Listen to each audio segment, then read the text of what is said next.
BJP के पूर्व मंत्री के बेटे ने कर दिया महाकांड। अंकिता भंडारी को इंसाफ दिलाने अब खुद पीएम मोदी को आना होगा। अंकिता के साथ जो हुआ जानकर देश हिल गया, लेकिन उस रिजॉर्ट का असली सच आपसे छुपाया गया। अंकिता भंडारी के आरोपियों के घर पर कब चलेगा बुलडोजर? उत्तराखंड में उठ रही है सीएम योगी की मांग। 18 अगस्त को 19 साल की अंकिता गायब होती है। गरीब माँ बाप बेटी को पागलों की तरह खोज रहे थे। बीजेपी के पूर्व मंत्री का बेटा जबरन उसे अपने साथ लेकर गया था और अपने काम को अंजाम तक पहुंचा दिया। उत्तराखंड में अंकिता भंडारी के साथ जो हुआ, उसके बाद खुद पीएम मोदी को इंसाफ दिलाने के लिए आना होगा, क्योंकि ये लड़ाई पूर्व मंत्री के बेटे और एक गरीब माँ बाप के बीच की है। आज पूरा देश एक साथ आकर सिर्फ एक ही बात दोहरा रहा है, अंकिता भंडारी को इंसाफ चाहिए। इसीलिए कहते हैं पैसा और पावर इंसान को कुछ भी करा सकता है। ठीक उसी तरह से जैसे उत्तराखंड में बीजेपी नेता के इस बेटे ने किया। 19 साल की अंकिता ने तो सिर्फ यही सोचा था कि प्रदेश के पूर्व मंत्री का रिजॉर्ट है, लेकिन ये पता नहीं था कि अंदर उसका बेटा ही सबसे बड़ा शैतान है। अंकिता भंडारी बहुत ही साधारण से परिवार की थी। माँ बाप की मदद करने के लिए नौकरी करने के लिए सोचा और 1 महीने पहले ही पुलकित के रिजॉर्ट पर रिसेप्शन की नौकरी शुरू की थी। इस रिजॉर्ट का मालिक पुलकित आर्य उत्तराखंड के पूर्व मंत्री और बीजेपी के बड़े नेता विनोद आर्य का बेटा है। रिजॉर्ट में क्या होता है इसके बारे में अंकिता को कुछ पता नहीं था।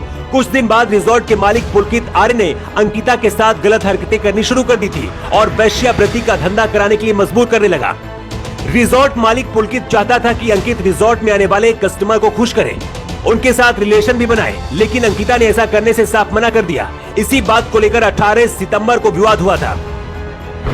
18 सितंबर की शाम को पुलकित अपने 2 दोस्तों के साथ अंकिता को लेकर बाहर गया। रास्ते में पुलकित और उसके दोस्तों ने शराब पिया और मोमो भी खाए। इसके बाद अंकिता को फिर से पुलकित राजी करने लगा, लेकिन इस बार अंकिता ने कहा कि मैं रिजॉर्ट की पूरी सच्चाई सबको बता दूंगी। इतना कहकर गुस्से में अंकिता ने पुलकित का मोबाइल फोन लिया और नहर में फेंक दिया। इसके बाद पुलकित ने भी गुस्से में हाथापाई करने लगा और अंकिता को धक्का देकर नहर में फेंक दिया।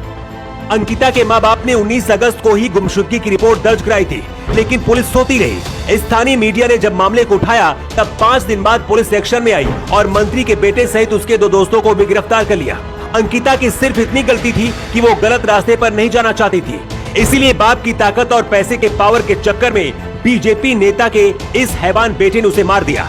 आरोप है कि पुलिस पूर्व मंत्री का बेटा और बीजेपी का नेता होने की वजह से सुनवाई नहीं कर रही थी। आरोप बीजेपी नेता पर है, इसलिए इस बार अंकिता को इंसाफ दिलाने के लिए खुद पीएम मोदी को आना होगा।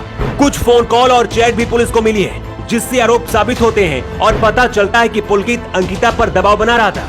ऐसी कोई घटना अगर अब तक यूपी में घटी होती तो अब तक योगी का बुलडोजर आरोपियों के घर पहुंच चुका होता। उत्तराखंड के लोग भी अब ये मांग कर रहे हैं कि पूर्व मंत्री का घर और बेटे के रिजॉर्ट पर बुलडोजर चलना चाहिए। आरोपी गिरफ्तार हो चुके हैं, लेकिन इन्हें आपके हिसाब से कैसी सजा मिलनी चाहिए? अपना जवाब आप कमेंट बॉक्स पर लिखकर जरूर बताइएगा। Bureau report.